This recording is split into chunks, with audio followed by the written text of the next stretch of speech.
Seja bem-vindo para esse vídeo e nesse vídeo daqui eu vou trazer as apostas para essa 31ª rodada do Brasileirão, beleza? Só antes de tudo, solta aí a intro.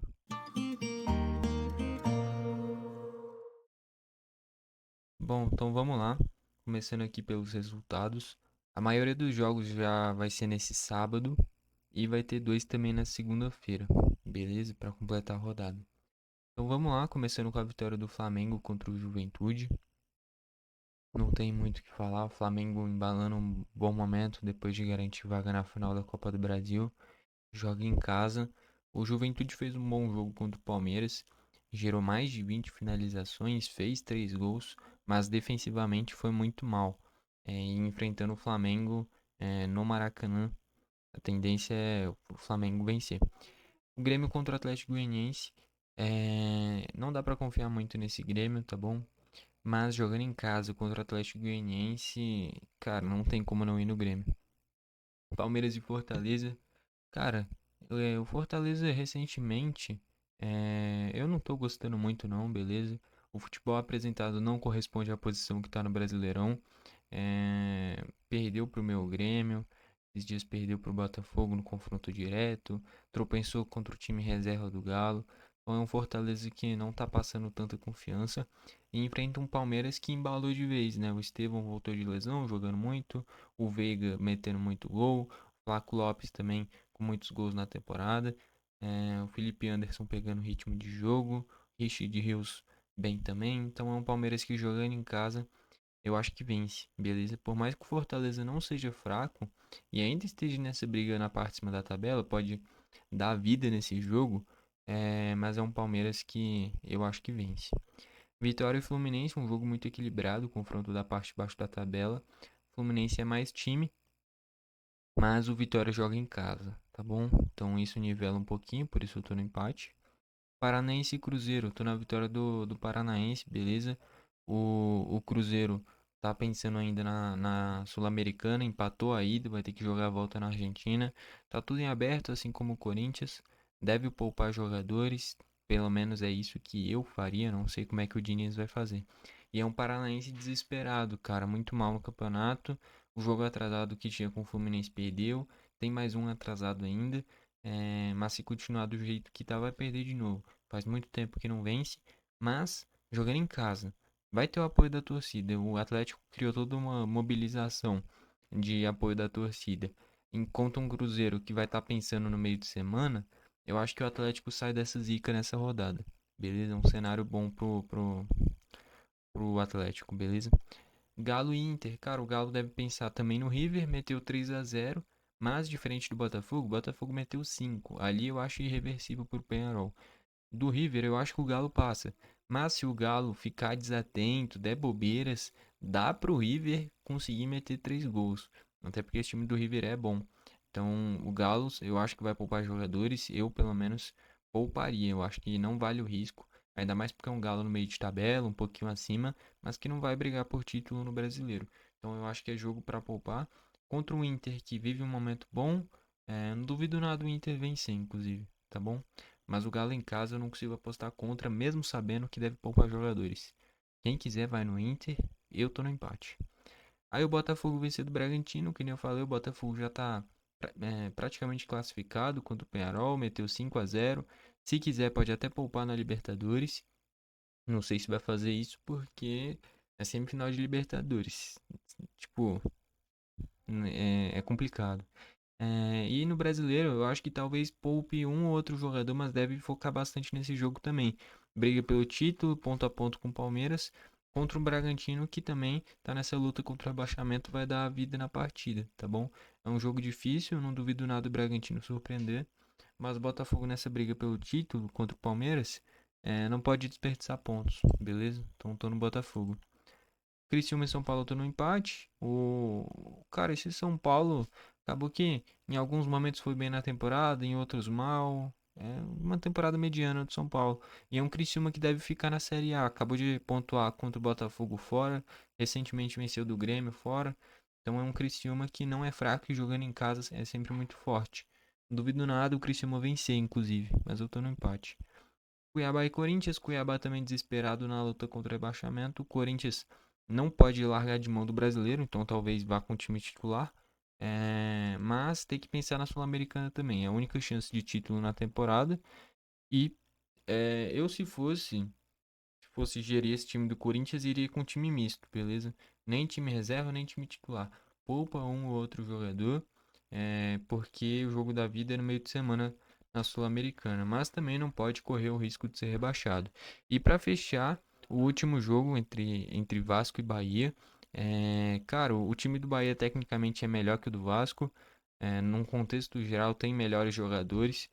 Talvez o Vasco em certas posições tenha jogadores melhores, como é o Coutinho, como é o próprio Payet vindo do banco às vezes, o Verratti no ataque, mas num geral é um time do Bahia com mais peças, é um time do Bahia mais encorpado e melhor. Mas é o Vasco jogando em casa em São Januário, então não duvido nada do Vasco vencer. O Vasco que tem um futebol feio, tá bom? É um futebol muito baseado no volume de jogo e na pressão da torcida.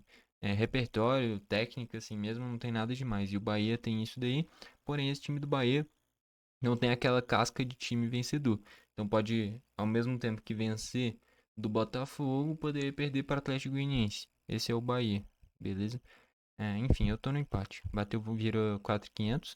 Aí as zebras que eu selecionei para essa rodada aqui, ó. Separei o Bahia contra o Vasco. Separei o Cuiabá contra o Corinthians. O Criciúma contra o São Paulo. E o Fluminense contra o Vitória. São cenários plausíveis para zebras, na minha visão. Bateu, vira R$ 60. Aí o handicap mais um para essas zebras aqui, ó. O Bahia, o Cuiabá, o Criciúma e o Fluminense. Bateu, vira 1,60. Ahn, Calma aí, eu subi demais aqui. Deixa eu voltar. Volta, volta, volta, volta, volta, volta, volta, volta. Mais um pouco. Aqui, tá. Marcadores de gols agora. Eu selecionei aqui 9. Eu deixei de fora só no jogo. Aqui quando eu for falando eu vou lembrar. Beleza? Então eu selecionei o Gabi contra o Juventude. Eu acho que é um jogo que tem cara de gol dele. Faz tempo que não faz gol. E eu acho que é um jogo que tem cara de gol dele. O Bright White contra o Goianiense. O Estevão contra o Eu deixei de fora do Vitória. Vitória e Fluminense, foi isso. Aí o Bright White contra o Goianiense. O Estevão contra o Fortaleza. Separei o Canóbio. Eu acho que tá com uma carinha de gol do Canóbio nesse jogo contra o Cruzeiro. O Borré contra o Galo. Coloquei o Tiquinho, que nem eu falei. Eu acho que é um jogo que é bom pro Botafogo poupar um ou outro jogador. Tem que ter o foco no brasileiro, mas eu sei que abriu 5-0 contra o Penharol.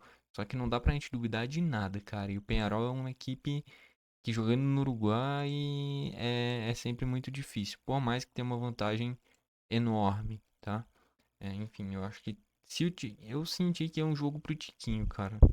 Tem marcador de gol, cara. Às vezes a gente tem que, pelo que simplesmente a gente acha que vai acontecer. Às vezes é um palpite mesmo. Se não começar, só vai anular a opção dele. Aí o Viseu contra o São Paulo, vem de gol contra o Botafogo, pode ganhar uma moral. Ele que é reserva, mas se jogar eu acho uma boa. O Pita contra o Corinthians, que nem eu falei, um Corinthians que pode até ir com o time titular, mas a cabeça vai estar pensando um pouquinho no Racing. E para fechar, o Verratti contra o Bahia também. Beleza? Bateu, vira 12 mil. Aí agora a gente vai para os placares. Separei 4 aqui. Paranaense 2-1 no Cruzeiro. Grêmio 2-0 no Goianiense. Cuiabá 1-1 com o Corinthians. E Fluminense 2-1 no Vitória. Bateu, vira 3.600. Separei 3 caras para levar cartão aqui no cenário de marcar pontas habilidosos. Então, Bruno Tubarão vem jogando na lateral direita do Goianiense, deve marcar o Soteldo. Se o Soteldo não jogar, joga o Aravena. O cara tá lascado de qualquer jeito, mas principalmente se for o Soteldo. Aí o Bruno Pacheco, que é o lateral esquerdo, marca o ponta direita. Quem é o ponta direita? Estevão. Só isso. E o Saravia, que eu acredito que vai jogar, ele não é titular desse Galo no momento, deve fazer essa ala pela direita. Quem ele vai marcar? O Wesley, que é um dos mais habilidosos do Inter. E o Bernabé também ultrapassa ali pelo esse lado esquerdo, no lateral esquerdo, bem ofensivo. Então, vai ter muita dificuldade. Nos outros jogos eu não me senti muito confiante em pegar cartão, não. Tinha o Ronaldo do Juventude contra o Flamengo, que eu acho que é uma boa. Mas aqui é mais característico desse confronto, que deve ter mais o X1. Principalmente o Bruno Pacheco e o Bruno Tubarão. Se jogar. que eu não duvido nada ir com um jogador mais defensivo que o Bruno Tubarão. De origem ele era atacante, no próprio Vasco, quando passou era atacante, no Goianiense virou lateral. Enfim, aí vamos aqui para a lista agora. Eu gostei muito da lista. Eu diria que foi uma das melhores listas que eu montei do Brasileirão até o momento. Eu achei muito boa. Se vai bater ou não, eu não sei, mas eu achei muito boa. Então vamos lá. O jogo do Flamengo, um chute do Gerson, um chute a gol no primeiro tempo Flamengo e um escanteio no primeiro tempo Flamengo. Do Grêmio, um chute a gol no primeiro tempo Grêmio e um escanteio no primeiro tempo Grêmio. Palmeiras, um escanteio no primeiro tempo Palmeiras, um chute a gol no primeiro tempo Palmeiras e under 5 escanteios no primeiro tempo Fortaleza. No jogo do Vitória, um cartão no segundo tempo, num geral, para ambas as equipes, e menos de 22 chutes do Vitória na partida. O Paranaense dá um chute a gol no primeiro tempo. No jogo do Galo, under 10 escanteios Galo, pelo menos 3 chutes no primeiro tempo para o Inter e um chute do Borré. Bragantino e Botafogo, mais um escanteio Bragantino, o Vitinho dá um chute e 3 chutes no primeiro tempo para o Bragantino.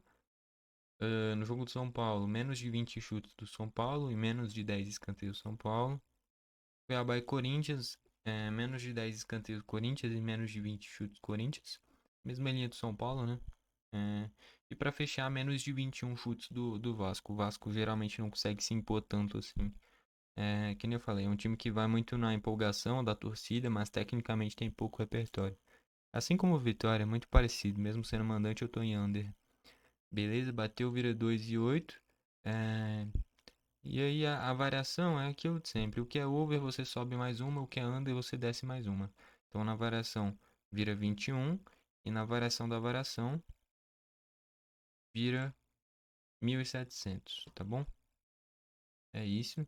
Aí das individuais, de odd pelo menos 1,50, que é meu critério mínimo, eu montei aqui algumas, mas eu não montei todas, beleza? Eu acredito que eu devo montar amanhã mais próximo dos jogos, se eu montar, e aí eu mando no grupo do Telegram, beleza? O link tá aqui embaixo para quem quiser ter o acesso. Quem não quiser, aí fica só com esses daí mesmo, tá bom? Então, mais de um gol do Flamengo, joga em casa, que nem eu falei. O Juventude em casa tomou 5 do Palmeiras, então fora, tendência é pelo menos tomar 2. Enfim, é uma linha interessante de um Flamengo que eu acho que, por ter passado na Copa do Brasil, pode estar lotado. O Maracanã é um Flamengo bem favorito. Aí a gente vai pro jogo do Grêmio. Dois chutes a gol no primeiro tempo pro Grêmio e dois escanteios no primeiro tempo pro Grêmio. Imaginando um jogo minimamente decente, pressionando no início. E para fechar, o Grêmio vencer do Goianiense. Até o momento eu separei essas. Beleza? E é isso. Como eu falei, as outras que se eu montar, e provavelmente eu vou montar, eu mando no Telegram. O link aqui embaixo. Beleza? É isso. Foi esse o vídeo, valeu e falou.